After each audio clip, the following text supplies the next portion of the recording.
It's 6:45 on a weather alert Wednesday morning. We want to get to President Trump talking about what he is calling a very productive, good call with the president of Russia.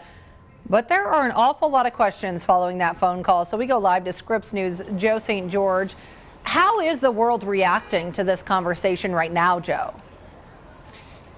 Well, the conversation wrapped up, and we're about 24 hours or close to it removed from when the two leaders spoke. And going into it, we got the sense that there were two ways this was going to go. That this was going to lead to an all-out ceasefire and a moment of great political accomplishment for President Trump, being able to broker something, or it could head in the other direction. Let's be clear what happened and what did not happen during the phone call. According to a readout from the Kremlin, President Putin rejected the ceasefire that was on the table and accepted by Ukraine just a few days ago. So the goal, the holy grail, if you will, of a 30-day pause in fighting between the two sides, that did not happen.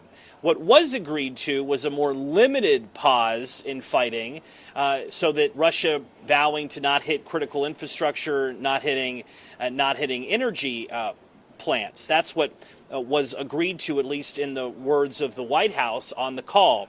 Overnight, though, developments suggest something to the contrary. A drone strike, according to President Zelensky, hit a hospital in Ukraine. So you can be the judge as to where things stand. President Zelensky and President Trump are expected to speak by phone today. The question going forward is, does President Trump put political pressure on President Putin like he has to President Zelensky in recent weeks? There was a lot of pressure on Zelensky.